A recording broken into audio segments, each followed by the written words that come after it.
Next week will mark 1 year since the shooting at Marjory Stoneman Douglas High School in Parkland, where 17 lives were tragically lost.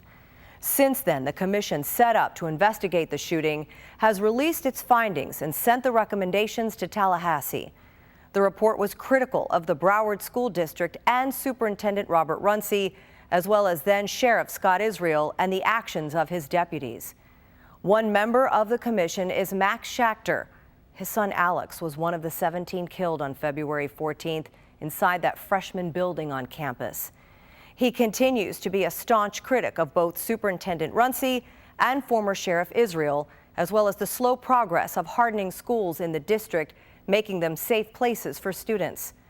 Earlier this week, I had the opportunity to sit down with Max to learn how he and his family are coping, especially as the anniversary draws closer, and about his new mission, making schools safer in order to prevent another tragedy. My little boy was wonderful. He was big, but he was still so little and so tender. Like, he was the type of kid that, still let me give him hugs and kisses. And a lot of kids are not like that. And but he loved music. He was in the band, and he was, finding out what he was good at. It's a hole in our hearts that, we'll never fix.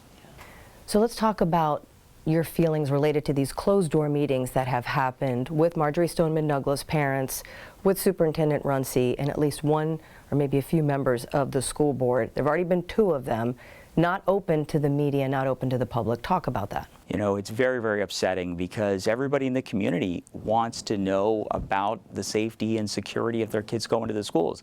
And he's excluding everybody. Only MSD parents can go.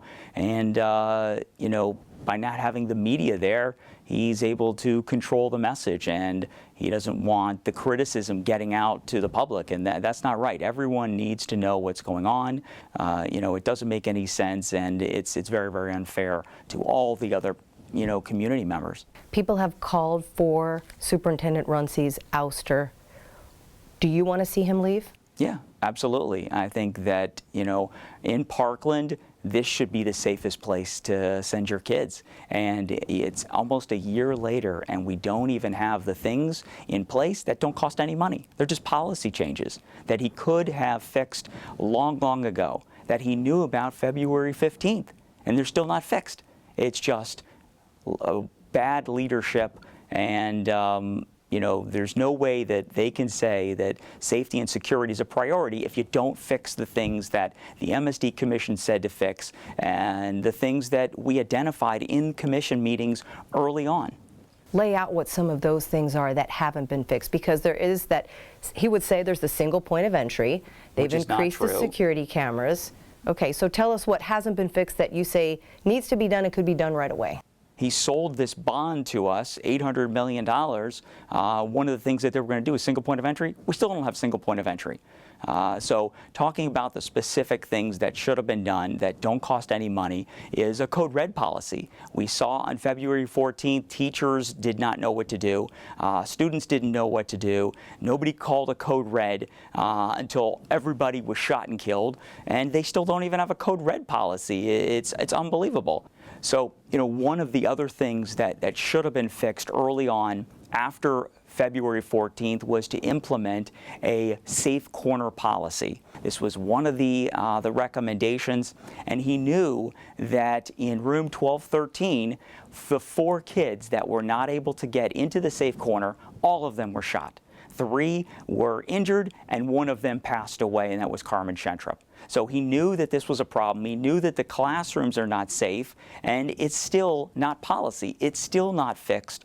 So when you're saying it's still not fixed, is it a lack of finding where those safe corners are, and kids and teachers still don't know where to go? Is that what you're saying? They haven't gone into each classroom and identified where the safe corners are. They haven't helped the teachers identify where they are. In the safest schools in America, that's what they do. It's about training, it's about practicing, and it's about muscle memory. The district has very few safety and security policies. How is that even possible after 17 people died? Talk about the MSD Public Safety Commission. You were a member of that. You came up with a report. It's already been sent to Tallahassee. Talk about some of the most important aspects of that report and what you think can be implemented almost immediately.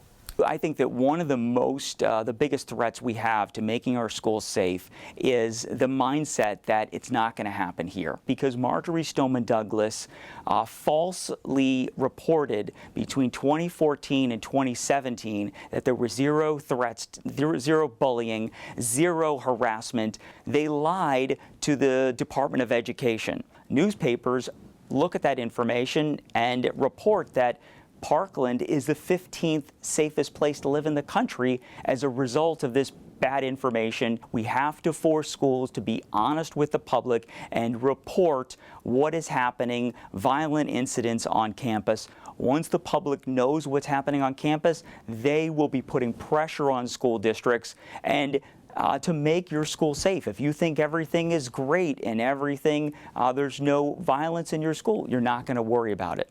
I went to the safest school in America in Indiana, and they have extremely safe school, and it's not a prison at all. How do they make it safe, though? Why is it the #1 safest school in the United States? Well, one thing is that they have a direct link between law enforcement and are able to look at the cameras inside the school.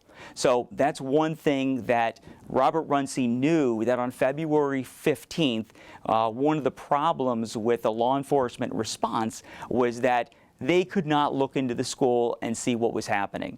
One of the reasons why it took law enforcement 11 minutes to get in the first floor and 40 minutes to get to the third floor to administer medical attention to the 6 kids that died on the third floor is because law enforcement was not able to look into the school. They did not have access to the cameras. There's no reason it should have taken 11 months for Robert Runcie to sign the agreement with Broward Sheriff's Office. But that's one thing that they do have in Indiana. And every teacher has a key fob around their neck. So one of the other problems at Marjory Stoneman Douglas is it took over a minute and a half for law enforcement to find out what was happening on this campus.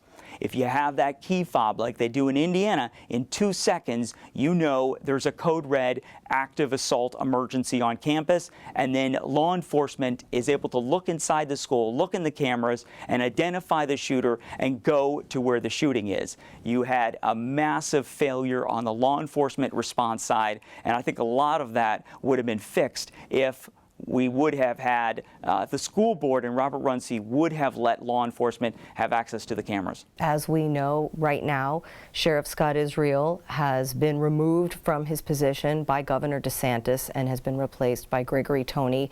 You were out front and center when he made that announcement.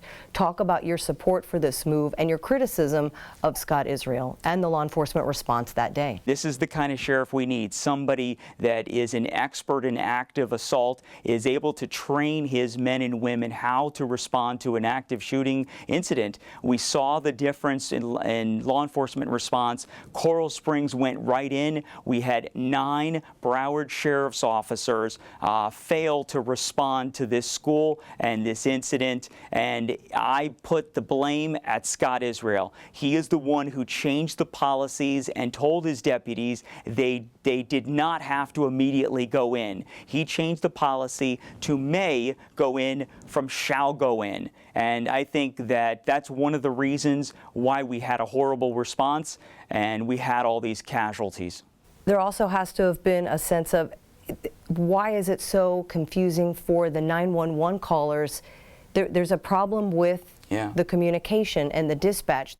In Parkland, if a cell phone call dials 911, that goes to Coral Springs. And then if it's a law enforcement emergency, they take your information and then they call Broward Sheriff's Office. You've got to repeat your information all over again. They have to transfer the call. And this is the problem. It took over a minute for that to happen. It's absolutely ridiculous. Let's go back to the mental health portion of all of this as well. That was also part of the MSD report. What's not happening in our schools for kids who have issues or who need help. In Broward County schools, there is a culture of leniency to try to prevent the high school to prison pipeline, and there is a lack of consequences. We're all in favor of giving kids a second chance, but when there's no consequences and you don't introduce kids into the criminal justice system that need it, you've got kids that progressively get more violent over the years. And in the murderer's case, there were over 70 instances of violence, disciplinary behavior. They did not help him at all. We've got the Promise program that refers kids to this outside school. Kids are going to the Promise program and watching movies. They've got recess 3 times a day. They're not doing their homework, and this system needs to be fixed. So with that MSD report, making all of those suggestions, what is it suggesting to the legislature? We need more money for counselors. It seems like right after the tragedy occurred and Governor Scott signed that new legislation into place, and there was a lot of money to help schools.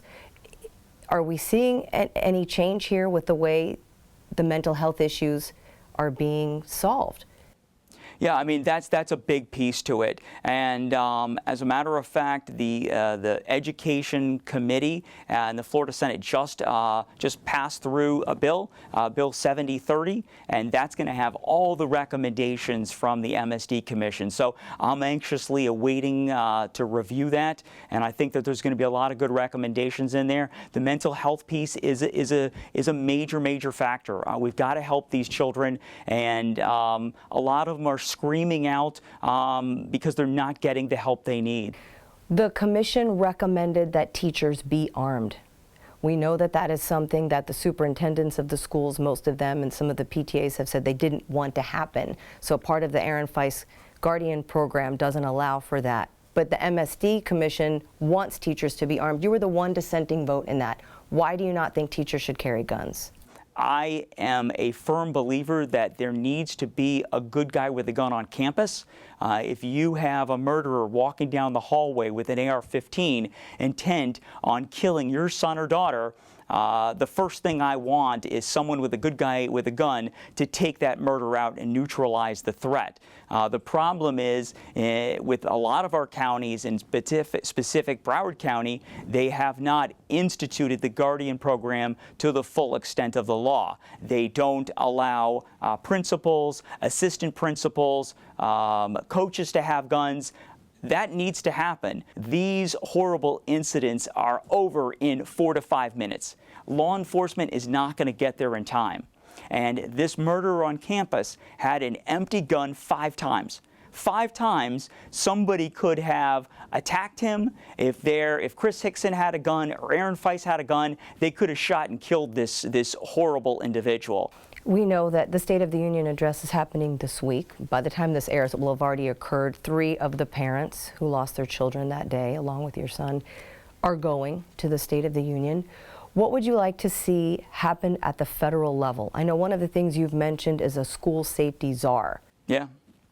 That's extremely important. I view one of the reasons it's been 20 years since Columbine and we still continue to have our children and teachers slaughtered in our schools is because you've got no coordination on a federal level. We had a great report out of the Federal Commission on School Safety. That was the report that President Trump issued after our loved ones were murdered.